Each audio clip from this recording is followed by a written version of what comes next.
Šiomis dienomis didžiausią informaciją apie Lietuvos šatasvydžio bendruomenę rasite portale šratas.lt.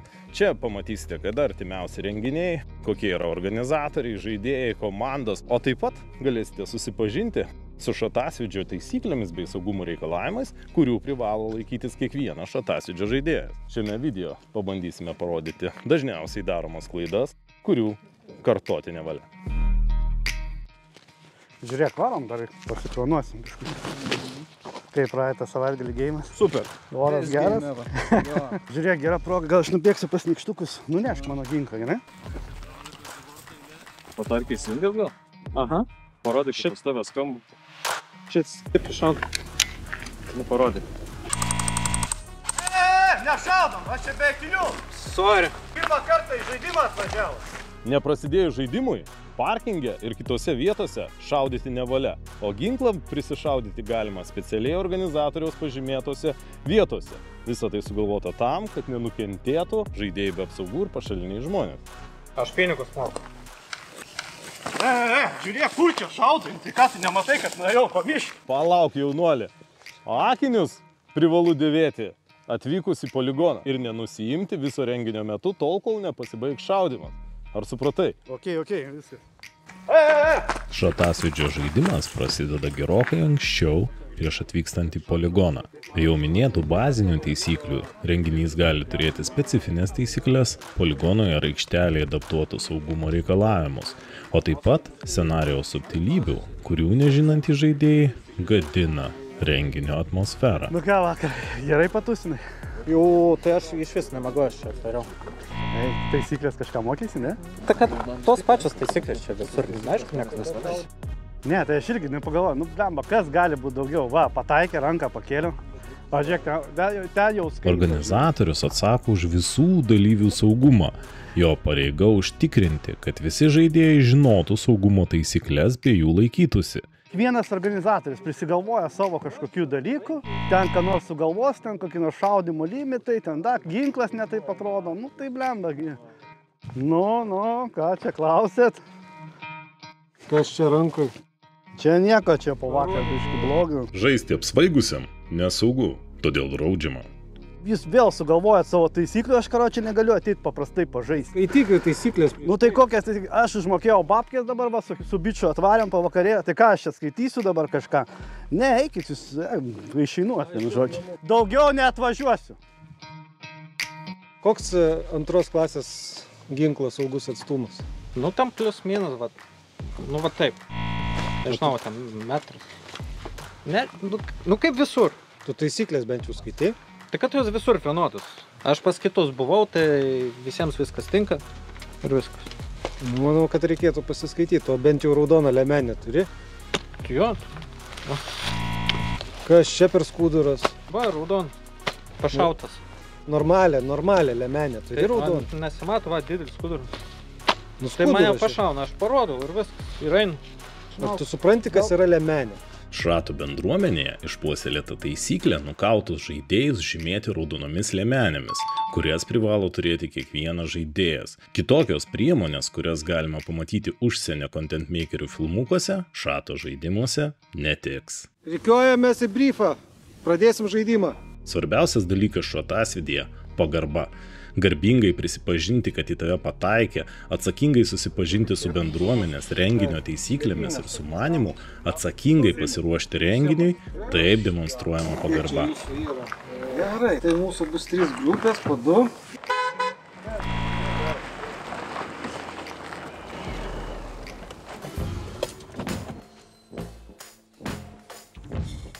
Nu, hebra, jau rikiuojatės? Kur chronas?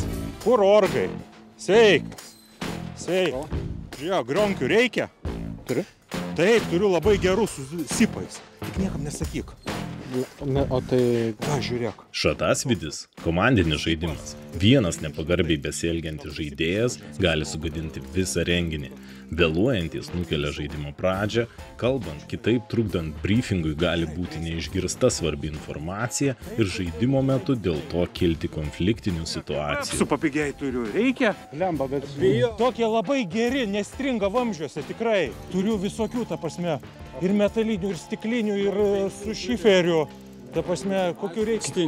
Taip, labai geri, ta prasme, tikrai visi prisipažins ir ilgai prisimins. Puiku. Va, žmogus. Va, žiūrėk. Kaip čia, nesisveikiniu. Reikia babsų. Turite viską. O kur chronas? Man prasiško 11 valandai, dabar be 15:11. Dabar yra jau be 15:12. Koks be 15:12? Žiūrėk, pas mane yra chronas, aš įsitrauksiu greitai, prachronuosi čia. Kariai, ginklus Ką čia darot, juk babsų parduosiu. Aš tave į teismą paduosiu. Pas mane 5 aukštieji. Todėl gerbk organizatorius ir jų pastangas, su taisyklėmis ir žaidimo mintimi susipažink prieš vykstant, pagarbiai išklausyk briefingą ir žinoma, nevėluok. O pats didžiausias šatasvydžio kryperis, žinoma, McLeodai.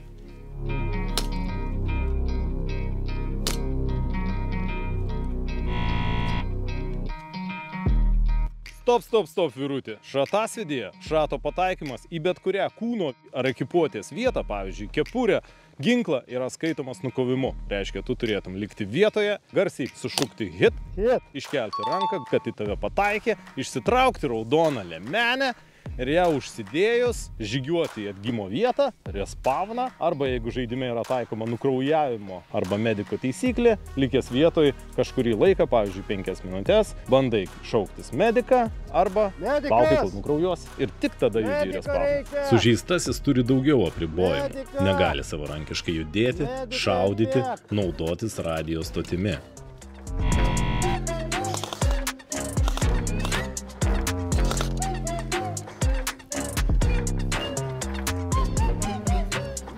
Pagal Lietuvos šatasvydžio federacijos taisyklės, sužeistąjį galima evakuoti į saugią vietą, apkabinus per petį, judant lėtai, nebėgant. Sužeistasis turi imituoti vienos kojos vilkimą.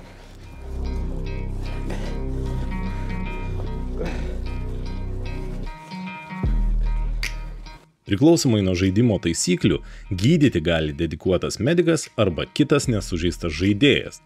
Gydoma taisyklingai uždedant gydymo priemonę, nurodyta žaidimo taisyklėse. Tai gali būti bintas, pleistras, turniketas ar kažkas panašaus. Šiuo atveju naudojamas bintas. Svarbu pilnai užvinioti ant rankos, kad jis nebūtų susisukęs, neatsiviniotų ir žaidžiant nenukristų. Baigus gydymą, sužeistasis nusiima ir paslepia raudoną liemenę ir tik po to gali pilnavertiškai tęsti žaidimą bei šaudyti. Sužeistas žaidėjas gali šauktis mediko, tačiau kalbėti su kitais žaidėjais gyvai ar radijo ryšiu draudžiama.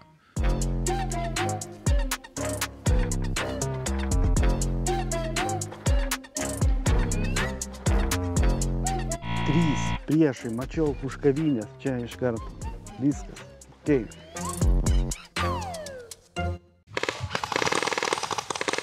O jei kokie naujokai gundys nusižengti, tiesiog primink jiem taisyklės. Hebra, aš miręs, mirę nešneka.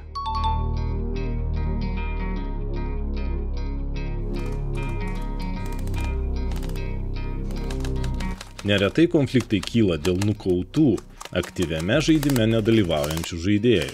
Aš jau iš vis ten vieną, žinai, nukaliau 2, paėmiau, žinai. Nešaudom, miręs!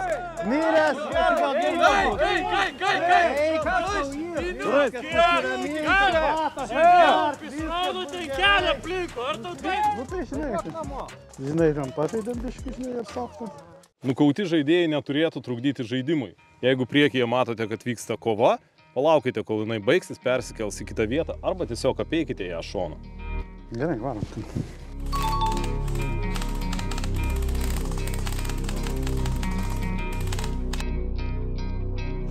Nepervertink savo ir savo įrangos jėgų. Tai kiek jau taikyt galiu?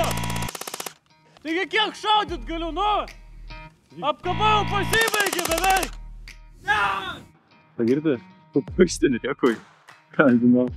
Jei atrodo, kad pataikiai, bet priešas neprisipažįsta, reiškia nepataikiai. Tavo šratai čia krenta.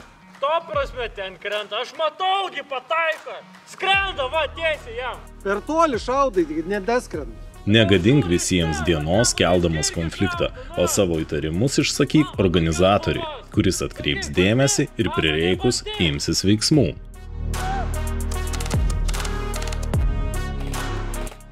Šatasvydėje labai svarbu yra tinkama priedanga.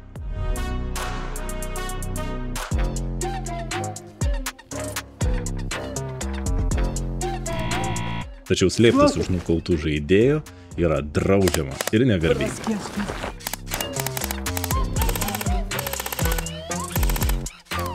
Gal.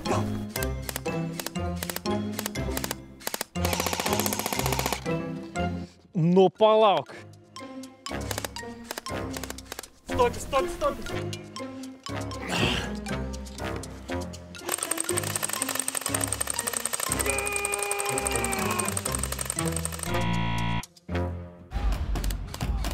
Kartais žaidėjai bando imituoti Afrikos partizanus, tai pažeisdami aklo šaudymo draudimą.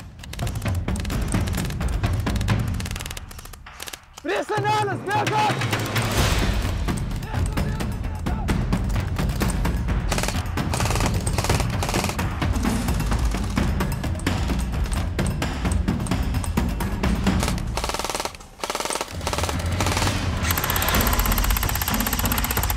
Šaudydami ginklą visą laiką laikome priglaudę prie peties. Ir turime būti įsitikinę, kad matome, ką šaudome ir kad mūsų ginklo leistinu saugiu atstumu niekas neišbėgs į mūsų šūvio liniją, nes galime kažką padaryti bedančiu. Pastatuose labai lengva pažeisti saugaus šaudymo atstumo taisyklę, ypatingai šaudant iš pastato gilumos pro langą. Ui, turėjo nejokai skaudėti. Kur šaudai? Saugus atstumą. Todėl šaudant pro langą ar kitą ertmę reikia iškišti trečdalį ginklo, kad judantis palei sieną neužbėgtų į tavo ugnies liniją ir aišku, kad jam būtų lengviau tave nukauti. Panaši situacija ir lendant už kampo. Ei, saugus atstumą laikykis. Kuo taip iš arti šaudai? 5 metrigi. Judėdamas prie pastatų ar konstrukcijų, kur iš už kliūties nesaugių šūvio atstumu gali išdygti priešas, traukis pirmos klasės ginklą. Arba judėk tokia trajektorija, kad visada išlaikytum saugų atstumą iki artimiausios priedangos. Būtina pabrėžti, kad visas šiame video parodytas klaidas suvaidino tikri šatasvydžio profesionalai.